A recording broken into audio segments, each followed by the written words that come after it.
ሰላም ጤና ይስጥልኝ። እንዴት ናችሁ? እግዚአብሔር ይመስገን። የእግዚአብሔር ሰላም ከእናንተ ጋር ይሁን። አሜን። ወንድሞች እህቶች፣ በዚች ዓለም ላይ ውድ ነገር በዚህ ሰዓት በአሁኑ ሰዓት ምን እንደሆነ ታውቃላችሁ? አዎ፣ ወንድም፣ ጓደኛ። አዎ፣ ወንድም የሆነ ጓደኛ ከየትም አይገኝም። ውድ የሆነ ነገር ቢኖር በአሁኑ ሰዓት እውነቴን ነው የምነግራቸው፣ ጓደኛ ነው። ጓደኛ ማለት ምን ማለት ነው? ጓደኛ ማለት አንተ ራስህ ማለት ነው። አዎ፣ ስትሳሳት ተሳስተሃል፣ ዛሬ ላይ ተሳስተሃል የሚልህ ሰው አታገኝም። ተሳስተሃል ደግሞ ብሎ ካለህ ትጠለዋለህ። አየህ፣ ጓደኛ ማለት ግን መስታወት ነው። መስታወት አንዱንም እንከን ሳይቀር የሚያሳይህ ማለት ነው። ስለዚህ ያንን ጓደኛ የምትለው መስታወት ሆኖ ካላገኘኸው ጓደኛ አይደለም።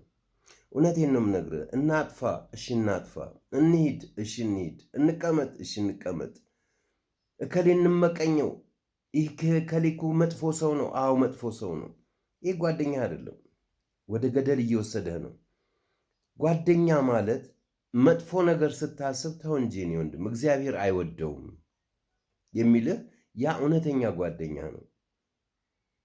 እሱ ብቻ አይደለም፣ ተው ይህንን ነገር አታድርግ ብቻ ሳይሆን በተለያየ በኑሮህ በራሱ ከባለቤትህ ጋር ያለህን ግንኙነት፣ ከባልሽ ጋር ያለኝሽን ግንኙነት ገብቶሻል የምታስተካክልልሽ ባልሽ ሳይሆን ጓደኛሽ ነች።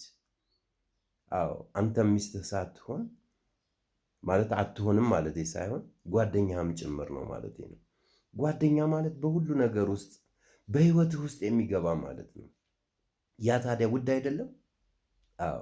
ዛሬ ላይ ግን አላየሁትም። እኔ እድሜ እግዚአብሔር የተመሰገነ ይሁን ትልቅ ነው እና በዚህ በልጅነት በወጣትነቴ የነበሩ ጓደኞች እውነቴን ነው የምነግራችሁ በጣም ውድ ናቸው። በስደት ሰዓት በነበርንበት ጊዜ እሱ ካልበላ በአጋጣሚ የሆነ ስራ ከሄደ አንድ ቤት ውስጥ ስለምንኖር የእሱ የሆነውን ፋንታውን አስቀምጬ ነው የምበላው። ፋንታይን አስቀምጦልኝ ነው የሚበላው የራሱ። በእውነት ከኔ የበለጠ ለጓደኛ ያስባለሁ። እና በጣም ጓደኛ ማለት ውድ ነገር ነው። ዛሬ ላይ አይዶን ነው ተለየ ነው። በቃ አገኘኸው ዛሬ ጓደኛ ነው። ግን መልካምነት እኮ የለም። የወሬ የሐሜት ጓደኛ እግዚአብሔር ይወደዋል ይሄንን። በእግዚአብሔር እውነት ጓደኛ ስትመርጡ እንዴት ነገሩ ይቅርታ አይደረግልኝና መጀመሪያ እኔ ማን ነኝ ብሎ መጠየቁ ጥሩ ነው። እኔ ማን ነኝ? አንተ ማን ነህ? መጀመሪያ አየህ፣ አንተ ጥሩ ካልሆንክ ጥሩን እኮ ልታስተናግድ አትችልም።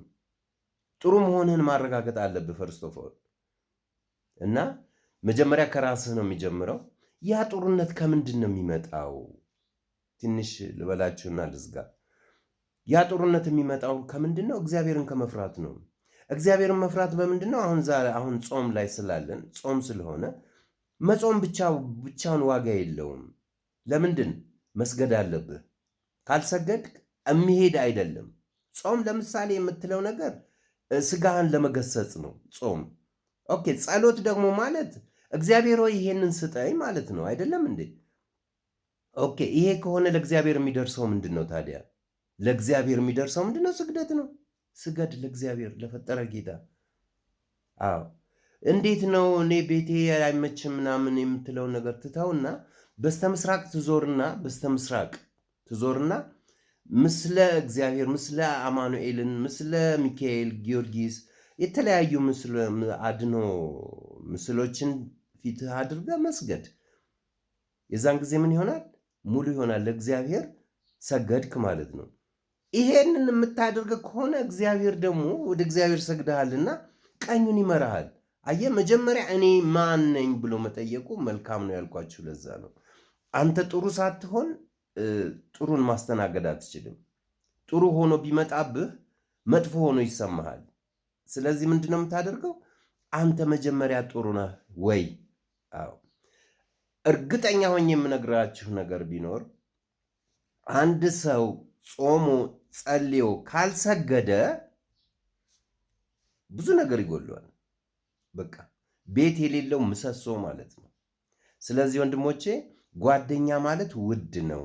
ከጓደኛ በፊት ግን እኔ ማን ነኝ ብለን ማሰብ ያስፈልጋል። ለምሳሌ የሰው ነገር በቃኝ ደግሞም አይባልም። ለምንድን?